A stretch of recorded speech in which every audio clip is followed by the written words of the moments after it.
This is the Detroit Sports Podcast Network.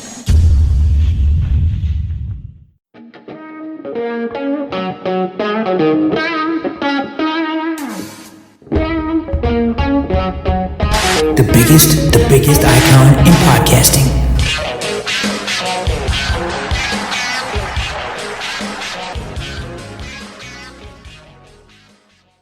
Welcome in, everybody, to this week's episode of the DocNJock Wrestling Podcast. I'm your host, Adam the Jock Straczynski. On today's show, I say it every week, but I mean it this week. We've got a ton to get into. We've got a bit of an idea of what might be taking place as the main events for Day 1 and Day 2 of WrestleMania. Also, could another huge AEW star head to WWE? We're going to get into all of that, as well as where has Matt Riddle been? Got to talk about that. And a WWE superstar has some legal troubles this week. Of course, we're going to take a look at the AEW pay-per-view that's taking place on Sunday. Revolution drops at, I believe it's 8 o'clock Eastern Standard Time. And, of course, we're going to take a look at what's been going on in the wrestling world. Doing it with me, as always, he's the one. He's the only. He is the Doc, John Macaroon. What's up, cuz? So what do you want to talk about this week? It's going to be a good week to talk about professional wrestling. AEW stepping up. WWE on their road to WrestleMania finally puts the combatants that we're going to see in the main event face to face. And boy, man, when you look at the potential firepower, when you saw Cody Rhodes across from Roman Reigns, he looked like he belonged. And you realize, man, getting main event talent is really hard. And when you have the opportunity to go out there and sign a wrestler of Cody Rhodes' caliber to stand across from Roman Reigns, it was believable. And that's all you could ask for. Can't wait to break it all down. It was a good week, at least in my mind, in professional wrestling. I really enjoyed it. Yeah, let's maybe start there. Let's start with SmackDown, because I thought SmackDown was way better than Raw. And I think what we got with the back and forth between Cody Rhodes and Roman Reigns was awesome. I lost my mind watching it. I thought it was great because I thought Roman Reigns delivered a promo where he absolutely filleted a guy, where he cut a guy open, left him bleeding, and was about to walk out of the ring. And I was like, I don't know how Cody Rhodes gets up from this. Like, I don't know how he counterpunches this, because Roman Reigns' promo was so good, and it basically hit the bone. That's how good it was. And then Cody Rhodes comes back, and it's like a right hook, it's a jab, it's an uppercut. And the next thing you know, Cody Rhodes body slams Roman Reigns. Their back and forth in the ring was incredible. And this is what happens sometimes with guys. You've seen this with John Cena. A lot of times guys can't go toe-to-toe with John Cena on the microphone, and he ends up killing them. And it kind of takes some of the shine off of the match. Roman Reigns went hard at Cody Rhodes on Friday night on SmackDown, and Cody Rhodes knuckled up and came back and hit him just as hard. Their face-to-face, their face-off, was incredible. From the moment Roman Reigns' music hit to the moment that Cody Rhodes got in there and basically was like, I'm not sure what Paul Heyman told you, but you don't need your guys here. I'm not looking for a physical altercation. I'm just looking for a conversation, and forces Roman to basically shed his guys and send them to the back for Roman to then come with just a knockout blow, just haymakers at Cody Rhodes. Cody Rhodes takes him on the chin and bounces right back and delivers his own. I thought it was incredible. The back and forth between the two was awesome. How awesome was it to see Cody Rhodes not get overshined by a guy like Roman Reigns, and to make you firmly believe going into WrestleMania, he has a legit shot. He deserves not to be looked at as an underdog, but deserves to be looked at as a main event superstar along the sides of Roman Reigns. Absolutely. Just have to ask, because we look at things from a 360-degree view from all angles. Is the Dusty Rhodes angle that has been obviously put in because of his involvement with Roman, his big, huge presence in the world of NXT, is there anything they could have done differently other than, obviously having Roman say, look, I've talked to your dad about main eventing, being in the spotlight.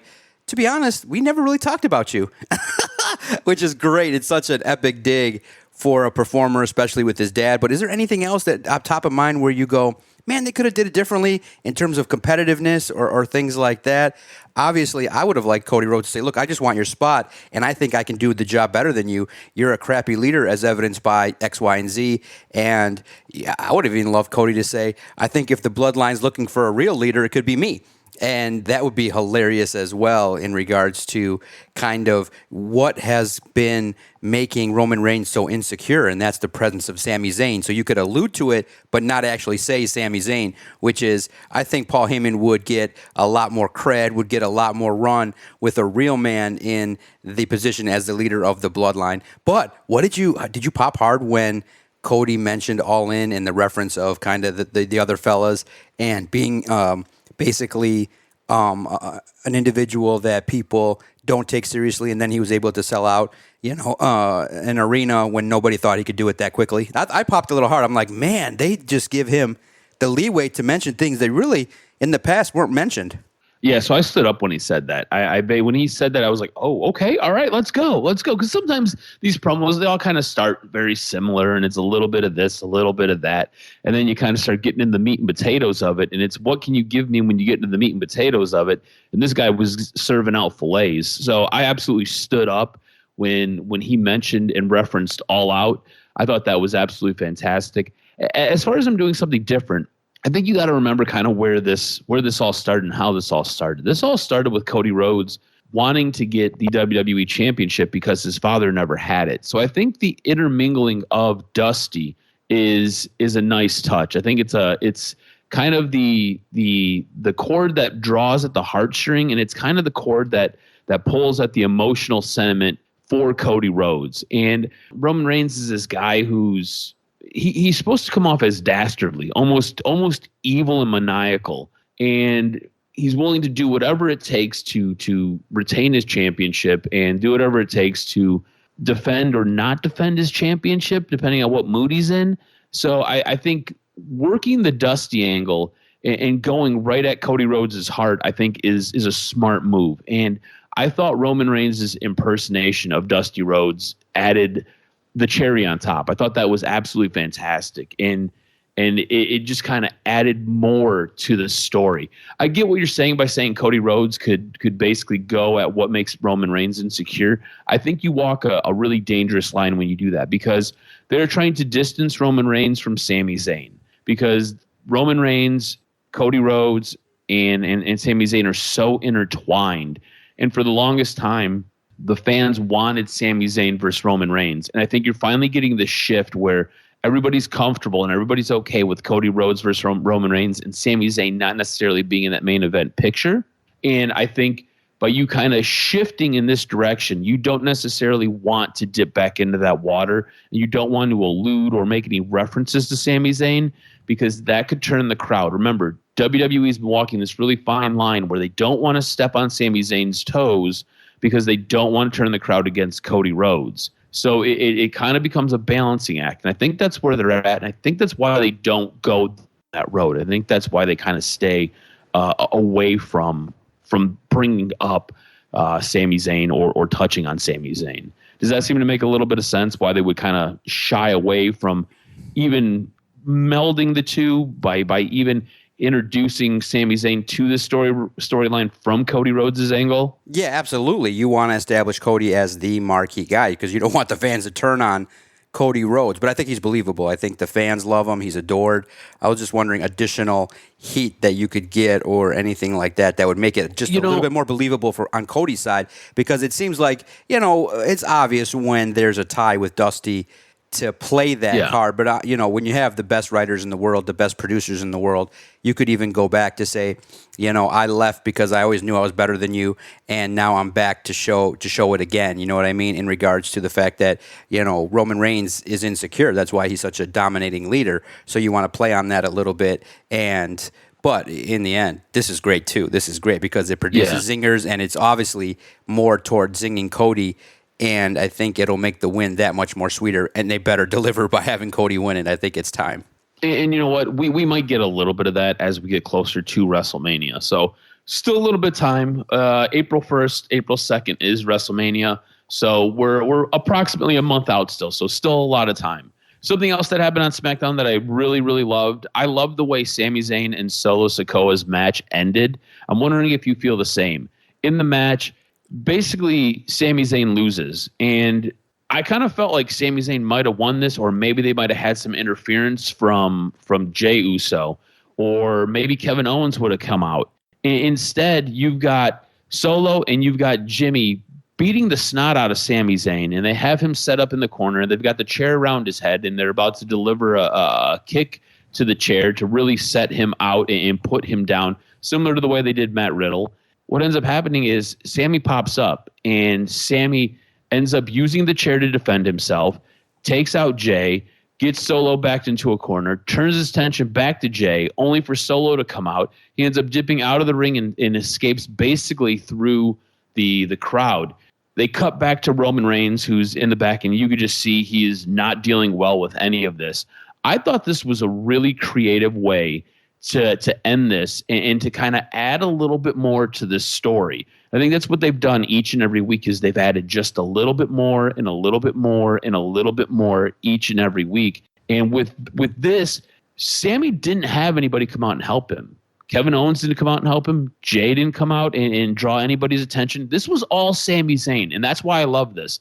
I thought this was absolutely great because I kept waiting for somebody else to show up. I kept waiting for Jay. I kept waiting for Kevin Owens. I kept waiting for somebody else to come out and save Sami Zayn. Sami Zayn saved himself, and I love that. I thought that was great. You want to build this character up to be the guy who's going to keep chipping away and chiseling away at the bloodline. You want to build this guy up to make him believable, to make it believable that he's a guy who can undermine one of the greatest WWE champions that has ever lived and his family and what we're calling the bloodline.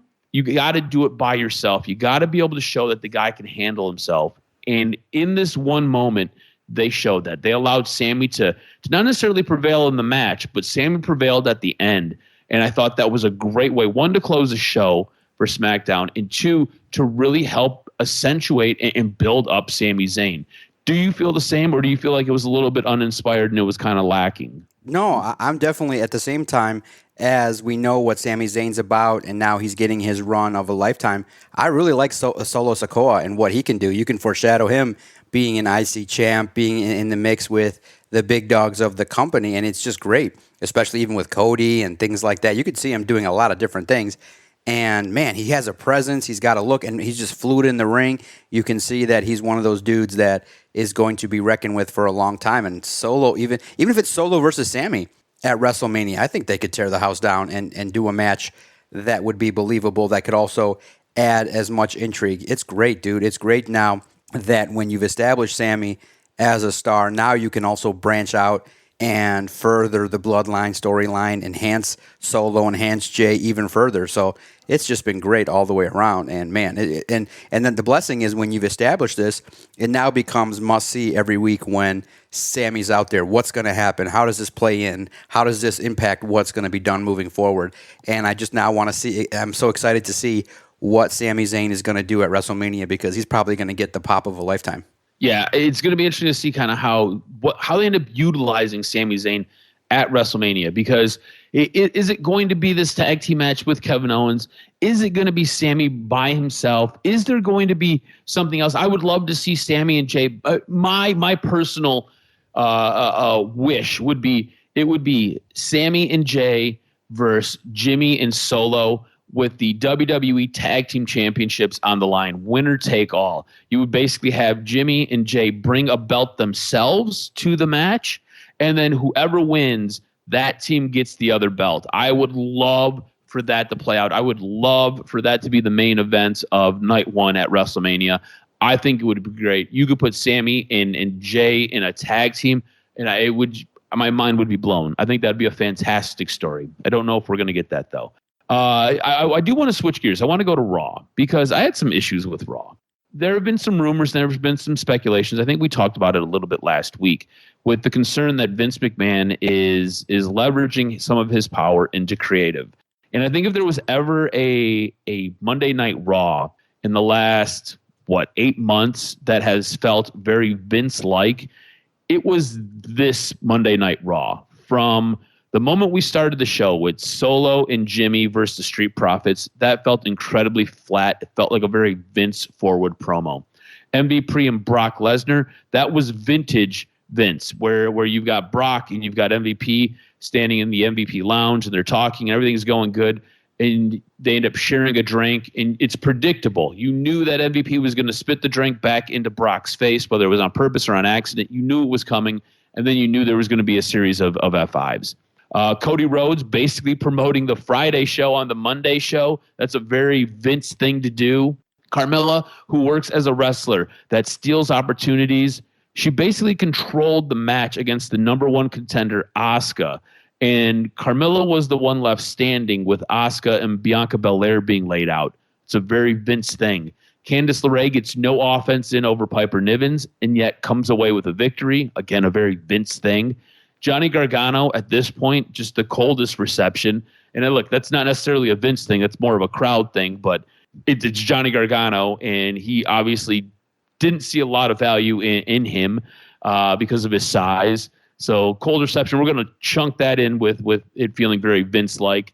And then we had the Bobby Lashley, Bray Wyatt situation. And look, this thing has zero gas, and it led me to thinking, has Bray Wyatt become so creatively toxic that he is hard to work with?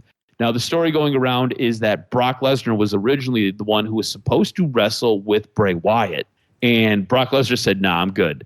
That's why they ended up setting up the almost Brock Lesnar angle, which is a very Vince angle and is an angle that the word on the street is Vince pushed for because Brock did not want to work with Bray Wyatt. Instead, Bobby Lashley gets to work with Bray Wyatt. And Bray Wyatt, as creative and as smart and as interesting as he is, sometimes he feels like he is a bit of a black hole to wrestle against. It doesn't really feel like anybody comes out any stronger when they get done wrestling Bray Wyatt. Nobody is ever really made. Nobody is ever really heightened. Bray Wyatt himself never really gets any more over. Like I said, the wrestlers usually do not get any more over. I mean, look at LA Knight. Did LA Knight get any more over wrestling Bray Wyatt in that Mountain Dew weird match? No. Go back through just the pantheon of Bray Wyatt's feuds. Has anybody ever really gotten more over facing Bray Wyatt? No. Bray Wyatt always ends up finding himself in this weird mid-card when he has the creative potential to be one of the most over wrestlers in WWE. Is Bray Wyatt and his creativity a bit of a death nail? And did you feel like this Monday Night Raw was very Vince-esque? Yeah, it didn't kind of hit the spot that we'd all want in terms of coming off of what you need. So I look at it and I say, okay, I understand what you're doing. You're trying to kind of add the layers of what's going on and things like that. What sucked was it's in Grand Rapids, and what made it so much worse was everybody kind of noticed like, hey, stop coming to Grand Rapids. Van Andel Arena was dead as a doorknob. Even when you have a major return at the end of the show, I thought it was devastatingly, either the sound was bad, where they put the boom microphones was terrible. Van Andel killed Monday Night Raw more than the performances did. It felt we like... are going to get into the end of Monday Night Raw because I had a big issue with a lot of what took place there. Yeah, so I go and I say, man, the crowd can sometimes really make a card, but also they can kill a card. And Van Andel Arena, outside of a couple pops for Cody Rhodes and a couple things, yeah, the show in and of itself didn't do a whole heck of a lot. I didn't feel like it was a Vince show. I just felt like it was a show that kind of was devoid of pops or devoid of real face situations. And when you have the first half hour dominated by one angle, I get it. I like the Street Profits, but unfortunately they're not taking the step forward as they become continued fodder for the Bloodline. I mean, you probably could have did a better way of elevating the Street Profits in the manner in which they kind of handled it on Raw.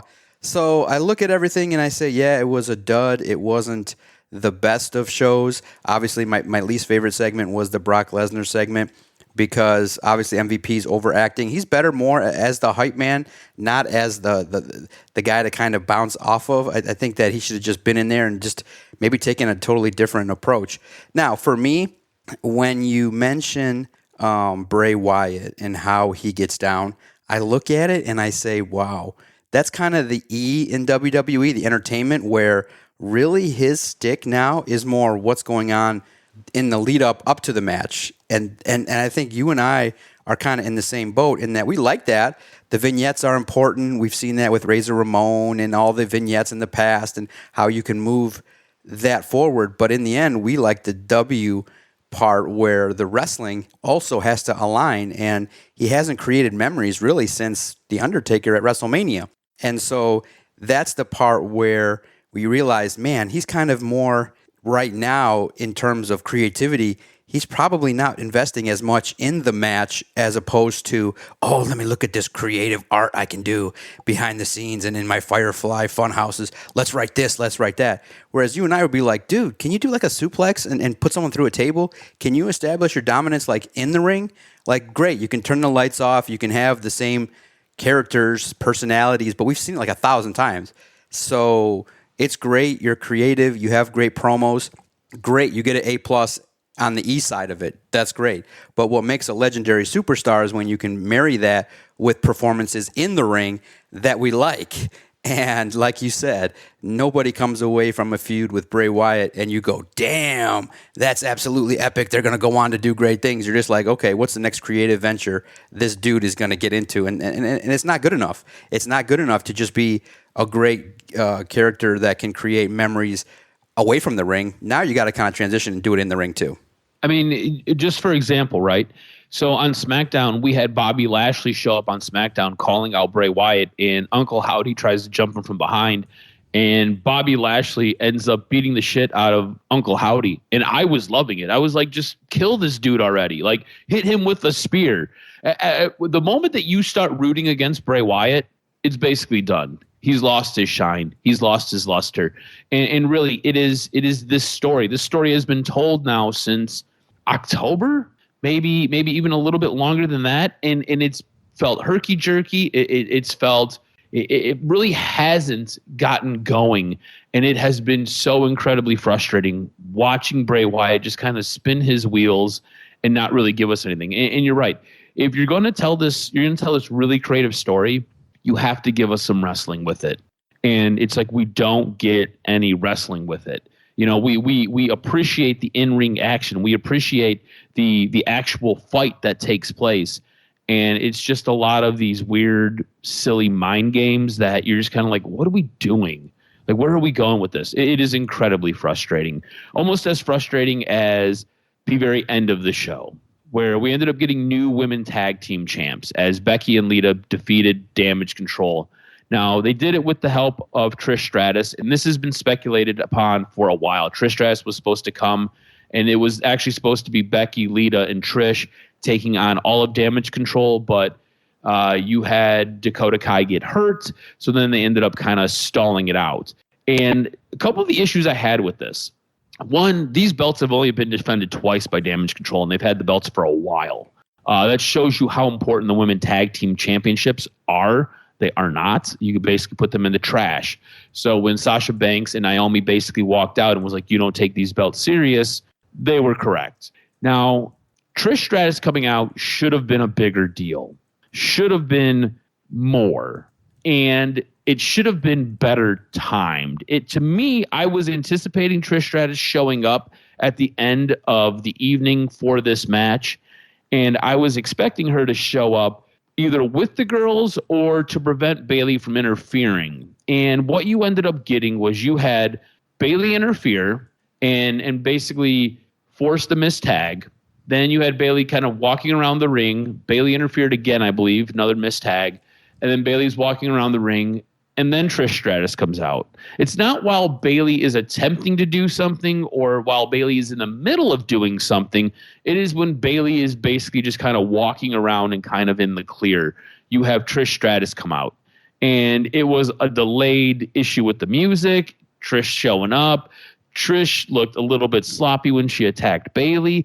It was just all sorts of not very good when you were expecting this Hall of Fame talent to reappear. Now, Becky and Lita getting the belts, I'm fine with that. I'm cool with transitioning away from Damage Control because whatever Damage Control is, it just isn't working and it hasn't worked. But the match itself was a little bit clunky. You see how slow Lita is now. Like, and obviously she's a Hall of Famer. She's been there, done that. She's a little bit older. She's not as explosive as some of the younger talent. But there was a couple of moves where she was going up against Dakota Kai or going up against Io Sky. And Io Sky obviously moves like she's in fast forward all the time. She's so lightning quick. She had to slow everything down to a snail's pace to get Lita to kind of catch up. And it was clunky, man. It's bad optics. It's hard to watch. And then Trish Stratus coming out. She's just a little bit sloppy. She tried to basically les press Bayley, and it looked bad. It did not look good at all. Some of her punches did not look good. In the end, it's cool having Trish and Lita back, and it's cool with Becky. I don't know where this is going to go. I thought it was all sorts of sloppy the way it was delivered to us and the way it was presented. What did you think of the match? What did you think of Trish's debut? Am I just being a little bit too hard on the ladies here? Or are you a little bit more in line with me where it was just all sorts of slop? Yeah, sloppy. And that's the way you can summarize everything that went down. And storyline, too, I get it that you wanted to have a tag team going into WrestleMania that could be marquee, but I thought you devalued Damage Control a whole heck of a lot. And you damaged, I think, the titles. When you go back and forth and you operate in this manner, why am I going to – you got to ask the serious question. Why am I going to take the women's tag team division so seriously when they're not defended as much? The women – I mean, look who the tag team champs are. You have to look at the optics of things too, and that's why this one kind of felt like a money grab, to be honest. Oh, look, we have Lita and we have the Man going into WrestleMania as the champions. Come see us. Whereas I would ask in a meeting room creatively – wait a minute. So this tag team that basically just got thrown together, Lita and Becky Lynch, they're already better than an established trio that we've kind of put into and invested in since SummerSlam. That makes no sense. Exactly. That makes no sense in the realm of what does it mean for the title. And I think that then what you extrapolate is, okay, these titles don't mean shit. Like when Roman loses, whoever it's going to be to, Cody or somebody else, it's going to be epic news. It's going to be written about for ages because now you're going to put Roman Reigns' title run from 2019 to 23 in the annals of all time of Hulk Hogan, Bruno Sammartino, Bret Hart, Shawn Michaels.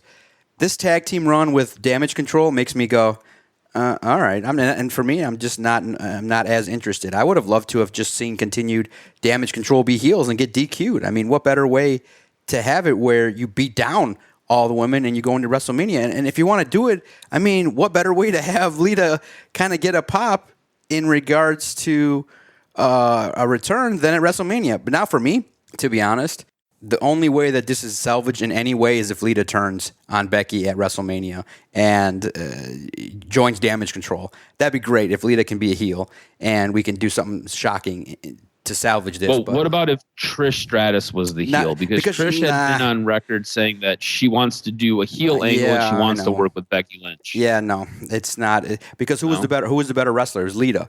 Really, to be honest, Trish was the eye candy. Yes, she can wrestle. She was the eye candy. But her primary... She still looks great. She still looks great, but her primary situation that people know her for is the workout magazines and her looks. Lita's the one that can carry an angle and that you'd want to see get her ass kicked. She's the prototypical heel. So that's how I hope that's all I kept thinking as this was going on was, man, this is sloppy and fine. The only way this is salvaged is if Lita turns. Yeah, that's interesting that you put it that way because Trish Stratus, like the angle I remember Trish Stratus for, this is going to sound awful, was the whole kiss Vince McMahon's ass angle. Do you remember that one? Like that is the one that immediately comes to mind. And that's not necessarily what you want to be remembered for if you are a wrestler. So you're right. Lita is, if you had to pick one to wrestle to save your life, it would be Lita that you would want to wrestle to save your life. Trish Stratus, definitely eye candy. Was there anything else from WWE that you really liked or anything from WWE that was just so abysmally bad for you this week? I think the match of the week was the Cody Rhodes Chad Gable match. I thought that was absolutely fantastic. You got that on Monday Night Raw. I thought that was an incredible match and kind of shows what Chad Gable can do. Don't be surprised if Chad Gable and Otis end up getting split up sooner than later. It sounds like Chad Gable is going to get a serious angle while Otis may be getting a more comedic angle. But was there anything else that you wanted to touch on from WWE before we transition to a bunch of AEW stuff? Listen, man, keep rolling with Sheamus and Drew McIntyre. A lot of good stuff can come from the Brawling Brutes. I'm curious to see how it plays out moving forward. Male models and Otis, it's interesting, but it just feels like such a waste of Otis. I mean, the dude is a monster, but now he's kind of shifting toward the Ian entertaining, and that's fine. You get some run, but I think it was funny to see Eminem, the maximum male models, working with Otis and trying to play him psychologically. That's funny too. So they're doing their thing, but WWE on the road to WrestleMania, man, it's going to be good stuff. Yep, it should be a good time. We've got about a month out before we hit the big show, so we'll see what kind of unfolds in the next coming weeks. Let's transition into AEW. AEW, look, for two go-home shows, for Dynamite and Rampage, I don't necessarily know if they did anything on these shows that make me want to buy the pay-per-view more, and that is what your job is supposed to do as a go-home show. That being said, I'm not really sure what we got on Rampage again this week, and I do want to get your take on Rampage a little bit later on in the segment. But as far as Dynamite goes, I thought we had a collective of matches, but again, I don't really know if it did anything to necessarily make me want to buy this pay-per-view. And we have Powerhouse Hobbs winning the Face of the Ladder Revolution match. When this match took place, and look, it looks like by watching Rampage, we're going to get a little bit more build on Takeshita, but for Powerhouse Hobbs to win this and not Takeshita, when the crowd is so completely invested in Takeshita, to me, it's a slap in the face. And to me, it's frustrating. I thought this match was fun to watch. It was a lot of high spots, a lot of ladder bumps. I thought Action Andretti maybe broke his leg with the way he fell through a ladder because it was incredibly dangerous. But the crowd, you can hear the crowd in the arena just urging Takeshita on, only to have a returning Powerhouse Hobbs win this. And then you see Takeshita walk off very disappointed. If I'm Takeshita, I'm going to Tony Khan, and I'm like, dude, what are we doing with me? Because Takeshita is one of the most over guys. And again, this is one of those things we talk about. When it's organic, when the crowd just wants to be behind you and wants to push you, the crowd has picked you. They have chosen you. You are the chosen one. You need to put all the effort into pushing that guy because the crowd is very fickle. The crowd can turn quickly. The crowd is into this guy. You need to push him. You need to book him strong. You need to make him look like a winner. Takeshita, I think, has maybe one win on his last 10, maybe 15 television matches. Takeshita never wins anything. It is incredibly frustrating being a fan of Takeshita and watching him constantly lose. Is this good booking or is this bad booking? Because it does look like we are going to get a build off of all of these losses with Takeshita. Also, Powerhouse Hobbs was in his hometown, so you give him a nice little nod, and Powerhouse Hobbs will now go on to fight for what feels like a black hole championship with the TNT belt. It seems like whoever wins that belt, they never really do anything with you. You are like the mid card of the mid card. You are like just mid all day long if you have that belt on. So maybe it's a way to save Takeshita because he's not going to be the most mid guy in the world. But I'm frustrated watching Takeshita put on awesome matches and continuously lose.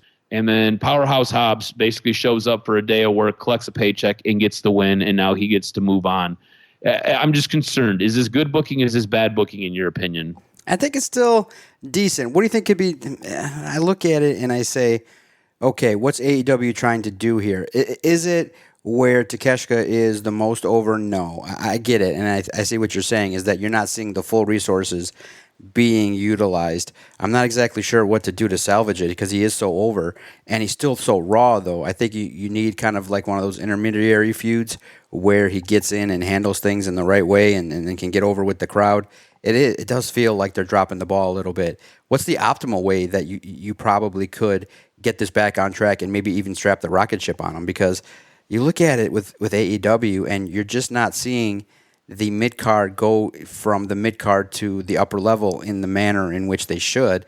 And it's kind of hindering because you're like, man, you're taking this Takeshita and you're not doing everything in the way to handle everything to make him believable as a star. And it kind of feels like they're still trying to feel his way out with his character and with the entertainment value. Yeah, to me, it comes down to you got to start giving them a couple of wins here. And they can't just be like wins against any Joe Blow. Like, they've got to be some credible victories. And I think that's one way you start to kind of rebuild him. And then if you want to repackage him, you can maybe repackage him. The interesting thing was what took place on Rampage between Don Callis and him. And it looked as though Takeshita was going to take Don Callis up on it. So it'll be fun to see what happens with him and how he maybe gets intertwined into either the Elite or working with Kenny Omega. So I think there is the possibility here of strapping the rocket ship on him. But again, I think you now play a very dangerous game because Don Callis is a heel, Takeshita is a face, and the crowd is very much behind this white meat babyface. And now you're going to maybe flip him to a dastardly heel, and he's going to be working with one of the most crooked guys in all the business in Don Callis' character. I feel like you're basically running through the house with a scalding hot pot of water that is filled to the brim, and you're just hoping not to spill any of it on anything. So it's like, good luck going this direction. I don't know where they go from here with this. I don't know how they fix this, because I do feel like they've kind of sailed the ship on this, because the way they booked him, it's just been so piss poor. And honestly, the dude could have stayed in Japan and probably would have been a megastar over in Japan. Decides to come to AEW, and he should be a megastar. He should be one of those homegrown guys that you build on. But they didn't. I don't know. It is frustrating to me. Something else that was very frustrating to me, and I want to know what you think about this. You have a convoluted tag team battle royal for the losers of last week's convoluted tag team battle royal, with the winner from last week's convoluted tag team battle royal getting a spot, and the winners from this week's convoluted tag team battle royal of the losers from last week getting a spot in a fatal 4-way tag team match. What? Like, make it make sense, Adam. I don't know if you noticed when you were watching, like, the way this was timed, it wasn't like it was like every 60 seconds or every 3 minutes. It was whenever they wanted to put the 5-second clock up that the next team would come out. This was so poorly done. This was so, like, go back and watch it. It was so bad. Yeah, I can't imagine it getting any worse. Timing was off. It just, you know what? It kind of goes to show you how much, and maybe one day we'll dig deeper into the role of a wrestling producer and what they got to do. When you're not a good producer, or when a segment's not produced well, it clearly shows. It clearly shows that it kind of is like, okay, we got 12 minutes to fill. Guys, go out there and make it happen. And you're like, wait a minute, the timing's off. Different guys are doing different things. It doesn't make sense. It doesn't flow right. And this is the prime example. When you don't produce a wrestling match in the way in which it's airtight, this is what you get. And it's a stain. And that's why I graded it a big fat D- in terms of a segment. Yeah, it was, to me, I was like, what the fuck are we doing here? Like, really, what are we doing? Like, these guys had a shot last week, and now they're going to get another shot this week? Like, all right. It didn't make any sense to me. Something I did find redeemable on Dynamite, something I found that I enjoyed very much, was the closing promo between Bryan Danielson and MJF. I thought Bryan delivered such an impassioned promo.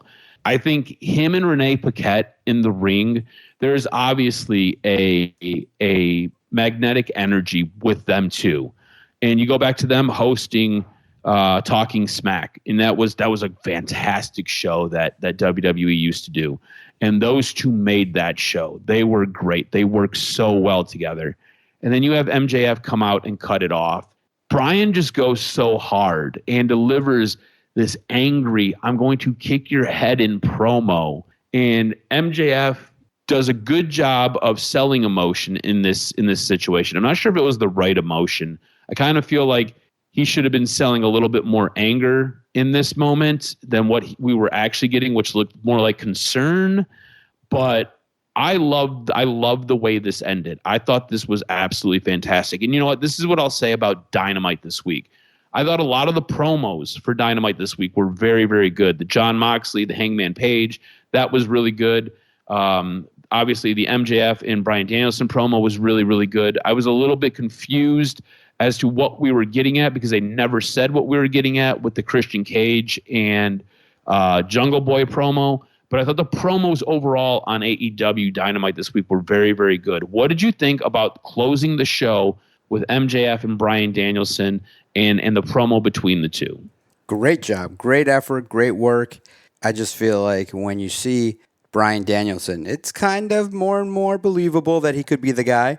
But in my mind, the main mission of what needs to happen on Sunday, tonight, when this thing goes down potentially is that you got to establish that your world champion, the man, the guy with the epic ability to talk on the microphone, he's got to be able to establish himself as a guy that can wrestle for 60 minutes. That's the goal. That's the biggest goal, is you now take MJF to the next level of, okay, this guy's not just an entertainer. He's not just a walking soundbite.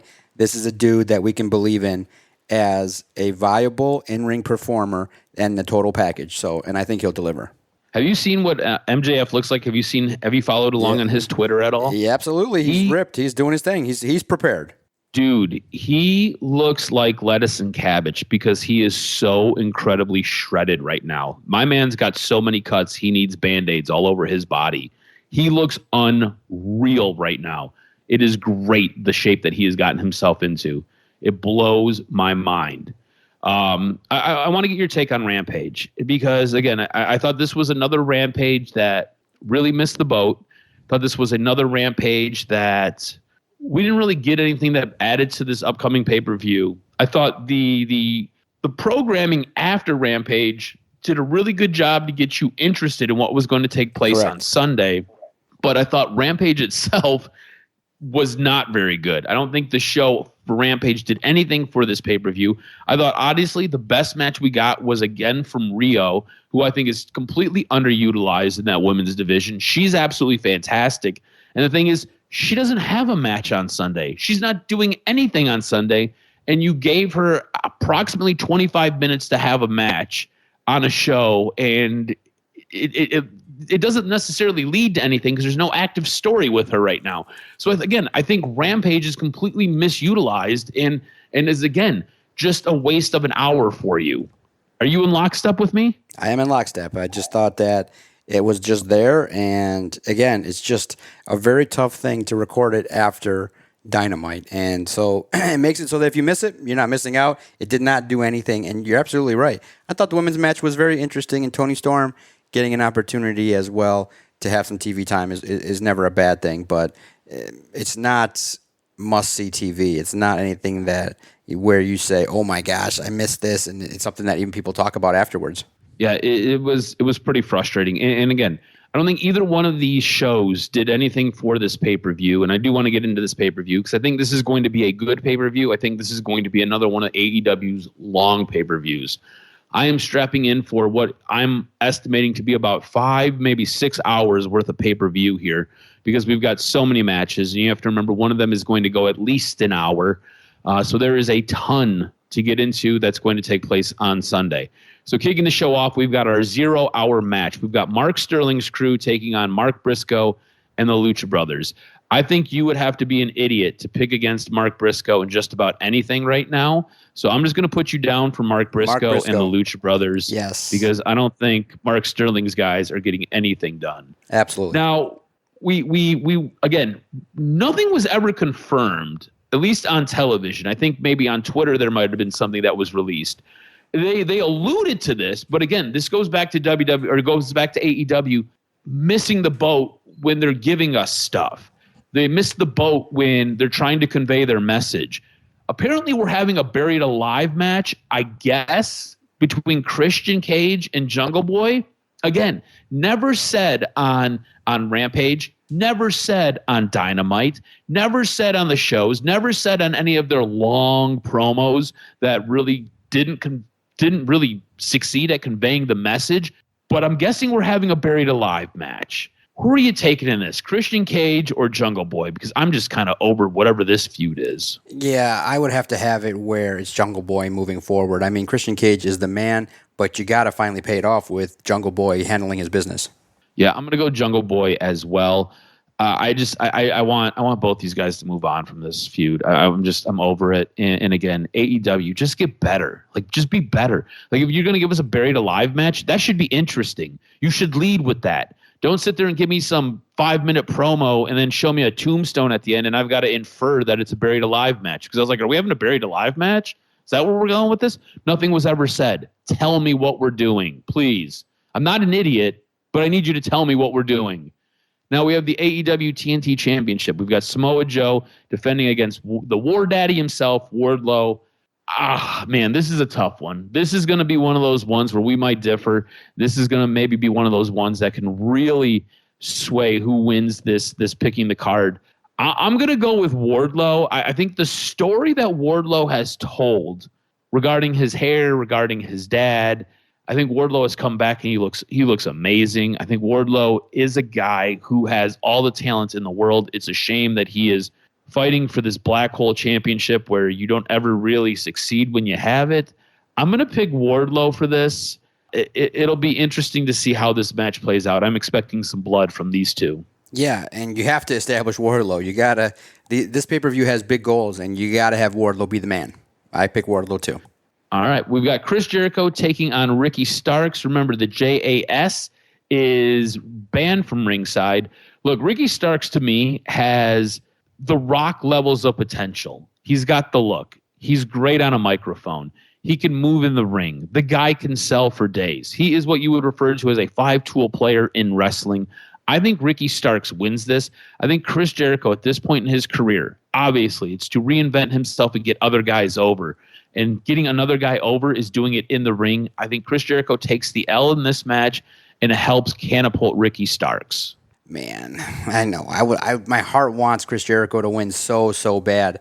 I think he's a badass, but the mission should be, obviously, the next goal is Ricky Starks has got to take the next level as well. So give me Ricky Starks, baby. And it's got to be, this one has to be a candidate to be match of the night. Yeah, it does have the candidate to be that because, again, both these guys are fantastic. They both can tell great stories in the ring. Now we've got the AEW Tag Team Championship. We've got the Guns defending against the Acclaim versus Jay Lethal versus Orange Cassidy and Danhausen. Before we get into picking this, I want to let you know I was a little disappointed that FTR wasn't a surprise entrance into one of these convoluted tag team matches. The fact that FTR is not in this match and not here challenging the Guns who beat them months ago and then basically put them out of action as they're basically recovering and rehabbing from a bunch of injuries. The fact that FTR is not in this match, to me, is completely frustrating and is just annoying. Who do you have winning this? Do you have the Guns defending? Do you have the Acclaim taking back their belts? Do you have Jay Lethal and Double J winning? Do you have Orange Cassidy and Danhausen, who ended up getting in because the best friends needed representation? Again, just convoluted stories that are stupid. Who do you have winning this? Yeah, I hope they don't do the AEW titles, continue to do it dirty. Just keep it on the Ass Boys and let's see what goes on. I'm expecting a lot of high spots and a lot of real close calls where people believe it's going to be the Acclaimed, but right now you got to continue with who the current tag team champions are. They can't win the title and then drop it at the next pay-per-view. That would be crazy. Yeah, I'm going to agree with you. I think the Guns retain this. There'll probably be some backwards, dastardly things that get done. I think the run for the Acclaim, as entertaining as they are, I think it's done. I don't believe in Jay Lethal and Double J, and I'm not sure why Orange Cassidy and Danhausen were even able to get into this match. So I'm going to go with the Guns as well. We've got a Texas Death Match. We've got Jon Moxley taking on Hangman Page. This one, good luck picking a winner because I really do feel like it is a coin flip. I'm going to go with Jon Moxley because he is deranged. There's going to be, when I say there was going to be a lot of blood in the Samoa Joe match, there's going to be gallons and gallons and gallons of blood. There's going to be so much blood everywhere. Jon Moxley is going to cut his forehead in 47 different places and bleed all over the arena. If you are not covered up in some type of latex glove or some latex protection, make sure you have your hepatitis shots. Make sure you're fully vaccinated because Jon Moxley is going to be sharing all of his innards with you in this match. I've got Jon Moxley eking out a win over Hangman Page. Yeah, see, this is the tough one. It's by a hair. For me, my gut says Hangman Page because of how you need to elevate more people. If you have Hangman Page take a step back, and you have him lose, then what's next for him? I think that winning this feud would not hurt Moxley in any way, shape, or form. You need, I thought, the biggest, probably outside of the main event, the biggest thing that has to happen is Hangman Page has got to handle. He's got to handle his business, and he's got to look the part. So give me Hangman Page to win this. Yeah, again, this one I feel like is a coin flip. So I don't blame you for picking Hangman Page. I think that might be a smart pick. My gut said Hangman Page. My brain tells me Jon Moxley for that one. That's why I went with Moxley. Now we've got the AEW Women's Championship. We've got a triple threat match. We've got Jamie Hayter, who I love, taking on Saraya, who I'm kind of over, versus Ruby Soho, which has really never got out of neutral. Who do you have winning this one? Hayter retains, baby, and she's going to do her thing. And I think that's another goal you got to have is the women got to do something. You got to be – this can't be the match where it's known for everybody taking a piss break. It's got to be memorable. Saraya's got to step it up a little bit. You got to put the women's division back on the map a little bit here, and I hope it does. All right, we're going to move into I got Jamie Hayter as well. Sorry. I've got Jamie Hayter as well. The AEW Trios Championship. We've got the Elite versus the House of Black. This is a match that has had little to no build. The build that we have gotten has been who do you have winning this one? Do you have the Elite retaining, or do you have the House of Black coming away with the new Trios Championships? Yeah, I would be very shocked if the House of Black ends up winning it. Their role is to just continue to elevate themselves. Their role will be to create a memory, but do I see them carrying a title at this point in time? That would really even diminish further the Trios belt if the Elite get it and then they drop it at a pay-per-view right away. No way, Jose. It's the Elite, and they're going to create. This is a match where you don't blink, because if you blink, you might miss someone flipping and doing some crazy things. I can't wait to see the match. Yeah, I'm going to go with the Elite as well. I just, again, little to no build on this, and the Elite came back and got their belts back, and they went through hell to get them in that Battle of Seven, Best of Seven series. So I'm going to go with the Elite. I think I know where you're going with the AEW Championship match. It's a 60-minute Iron Man match. I think MJF just gets one more pin over Bryan Danielson in this, and I think he comes away with the win. I think it would be silly to put a belt on this guy. And look, I think originally the original storyline was MJF was supposed to lose to Bryan Danielson at some point, but you had everything take place with William Regal, with him going back to WWE. They kind of fast forwarded everything. And so now we're here. So I think what you're going to get is you're going to get MJF just barely outlasting Bryan Danielson to retain his belts. I agree. Who do you have? Could we get even more additional wrestling time? Do we go over 60 minutes? I can't wait to see how this match plays out, the storytelling, the psychology, the false finishes. No doubt about it, this is hands down the candidate to be match of the night. It'll create the most memories, the most buzz, whatever they do. But I see no scenario in which Danielson wins it unless you have a shocking return, something different happens. But it would be a major buzzkill to MJF to lose the title. Only way possible I could see it where it's a shock is if CM Punk returns and costs MJF the title. That's the only shocking play that you could even consider to entertain. It has to be at that level to be able to divert the devastating derailment of MJF's career if he loses. That would be good, because now you have a hot feud going into the summer, the spring and summer, and it would be absolutely perfect because it wraps up some stories and you could actually draw some money and do some things. But outside of that, you're not hearing any buzz of that. We're not reporting that. But that's the level. The point is made to say that's the level of what you'd need to do to get the belt off of MJF. But MJF will win the title and retain and have an opportunity to cement his legacy. This has a chance to be a 5-star match. All right, so for calling the card, I lead 1-0 after picking up a victory the other week with the WWE pay-per-view at Elimination Chamber. For this one, we only differ on one pick, and that is the Texas Death Match. I've got Jon Moxley, you've got Hangman Page. So whoever wins that one, that's the money match. We'll kind of swing the point for us. Come on, Hangman Page. This week for match of the week, or show of the week, I'm going to give it to SmackDown. I thought SmackDown was a really, really good show. Again, I felt like Raw was very Vince-esque, and Dynamite and Rampage did nothing for me. Who do you want to give the point to? No doubt, it's SmackDown. Great show. Don't miss it. Go back and watch it. All right, how about some news and notes? Hit me with this week's professional wrestling news and notes. What made your list? A new report has revealed that Triple H wants a smaller WrestleMania card this year. On April 1st and 2nd, WWE will present WrestleMania 39 at SoFi Stadium in Inglewood, California. A few matches have been named for WrestleMania 39. However, much of the card has yet to be set, with several big names not being listed on the show. According to WrestlingNews.co, Triple H wants a small card for this year's show, which means a lot of names that have been working on TV and live events will be hanging out backstage at Mania. In previous years, the company has made an effort to include as many wrestlers on the card as possible, and a battle royal would even be added to the card to at least give the undercard a chance to be featured on the show. The report notes that there will not be a battle royal planned, and only a small handful of talent are being used for this year's Mania.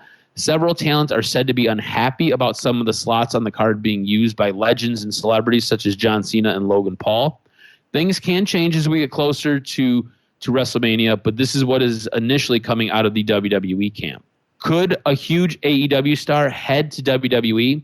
Lots of rumors and speculation are swirling around Kenny Omega and the possibility of working in WWE. It was reported that Kenny Omega's contract was coming up this month, with those in WWE believing they have a chance of landing him. However, late last week, it was reported that AEW had extended Omega's contract for an additional few months to account for the time that he spent out of action injured last year. Speaking on PW Torch, Wade Keller provided an update on WWE's stance on signing Omega and how he is open-minded about a potential move to WWE. Keller explained, "I haven't independently verified rumors of WWE being interested in Omega. I have confirmed they are aware of Omega's open-mindedness to come to WWE. That's what I've been told. That he's open-minded to landing in WWE before his career is over. The attitude is not, I love AEW, I'm going to stay here forever. That's not apparently the belief within WWE. They don't believe that's Kenny's mindset at this point.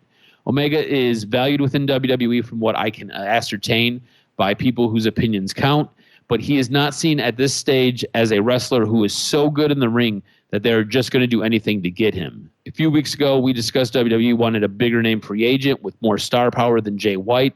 Could it be Kenny Omega? Possibly. In the meantime, it sounds like Kenny Omega is looking for what's going to motivate himself at this next stage of his career. Could that be WWE? Could that be New Japan? Could that be more in AEW? Only time's going to tell for now. We have an update on Matt Riddle's status. He's basically been cleared to come back for action for a while now, and yet we've not seen or heard anything from Riddle. Dave Meltzer on Wrestling Observer Radio has a bit to say about where Riddle is.